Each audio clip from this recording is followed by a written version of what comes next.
What's going on? Prep vlog number 4. Basically, I think I'm just going to continue on my set cardio vlog that I talked about in number 3. And right now I'm just currently pacing my yard. Once again, deload week and the bone spur in my hips acting up. So my set cardio that I love doing, my intervals, probably going to get back to it tomorrow, but taking one last day to play it easy, take it cool on this hip. So but anyways, the thought being on extremism. So anything can be taken to extreme, but for example, and I should say extremism, but also how things can suddenly become relative in context. All right, so context is probably the main thing I'm trying to get at here. So say for example some of these newer resistance training protocols, such as daily undulating periodization and things, where people say like, oh my gosh, like how could you possibly train that body part that often and not overtrain, and yet all these people are doing it and getting crazy gains, right? And so same idea, like hit cardio. I'll be the first to admit before I really got involved in doing a lot of this prep, oh come on, how could you ever integrate even more than say a couple days of hit cardio if you're training legs a good couple times a week and still get good gains in everything you're doing. And yet I've been doing this set cardio method. I've been doing hit cardio 7 days a week, almost the entire prep, and like I said, 150, 175 intervals a week eventually, and it took me a long time to work up to that, which is another reason why I say this set cardio approach has really impressed me in terms of results, because I'll tell you, I'm at 150 or 175 intervals a week, and reality is though, it built up to that. So there were plenty, good period of prep where it was maybe 30, and then it was 40, and then it was 50, and then it was 60, and so on.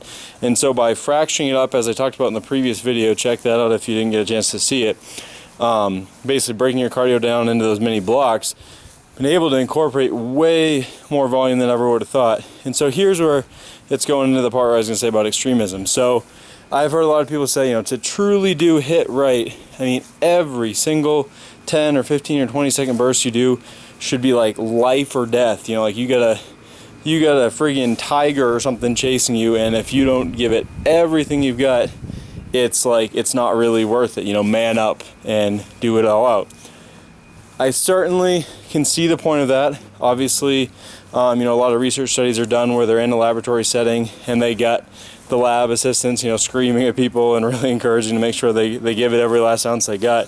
And so that's certainly important.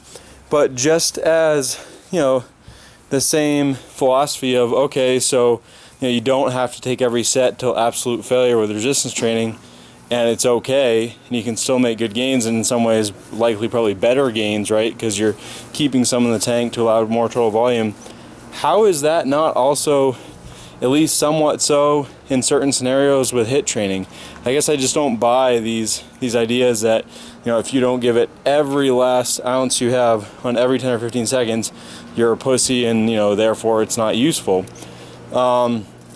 So for example, I can envision someone that might be watching saying like, yeah, right, this guy does 150 or 60 hit intervals a week, I'm sure he does, right? Like he must not really be pushing as hard as he can.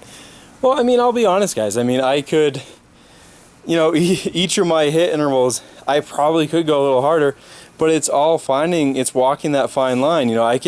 I can go faster. For example, on my elliptical sprints, usually during the sprints for 10 or 15 seconds, I will get up to, about 235 strides per minute on a pre-core elliptical, which is a pretty darn good clip. And for a little while there, I kind of got into this, mode where I'm like, you know what, dude, push a little harder. You can get more. So, I'd keep the pace more like, say, 250 strides per minute, which again shows that clearly I wasn't going 100% all out on the when I was doing it in the past. But within no time, that's honestly kind of what led to my demise with this hip flaring up, was doing this 7 times a week. I could get by and do it very effectively when I was keeping it at, say, 225, 235 strides per minute. As soon as I started pushing the envelope more, opening it up into that 250 range, then suddenly it was too much apparently for the bone spur I have going on my hip, and next thing you know we got problems. So you could certainly make a case, right? So doing it 7 days a week, well, maybe if I'd cranked it up to that level of strides per minute, you know, I could have done it 5 times a week and actually done it at that full intensity, and maybe that's true. But again, it goes to show, right? I mean, this just extremism stuff to me is ridiculous. It's like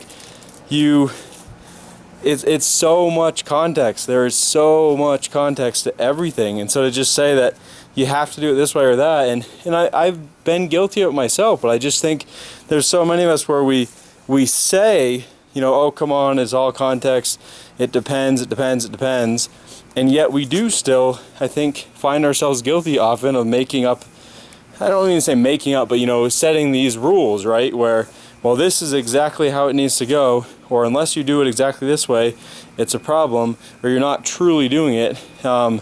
I'll probably make all kinds of videos about these types of topics in the future, but same way with like training protocols, right? Well, if you're not doing it exactly, you know, with your static holds and your this and your that, you're not exactly doing DC training. Or if you're not doing, you know, a high 5-3-1, or, you know, I don't know, just a bazillion different programs, right? If you're not doing exactly by the letter, therefore you're not doing the program, and it's like, yeah, but you can take components of different things you like. So I'm going to close there before I ramble too much. But basically just context. Everything is about context. So some of these protocols that you see people pulling off, how can they do such low volume and still get good results? Jeff Alberts, for example, 3DMJ, right? He's put up some nice vlogs talking about how his training volume's like zilch compared to what it used to be. The guy's still making awesome gains in his 40s. How can that be? Context. There's certain caveats and things that are making that possible. And then likewise, you know, people that are doing the really high volume protocols. Lane Norton, that whole Mike Zordos and his camp and daily undulating periodization, and all kinds of cool stuff coming out of those guys too, right? And they're all getting good results. And again, context. Nothing works forever. Context kind of dictates everything, and just, I don't know, I just think people get way too close-minded about the exact details of any given protocol. And I know I'm kind of, I guess, putting myself out there a little bit, right, as someone who's never competed.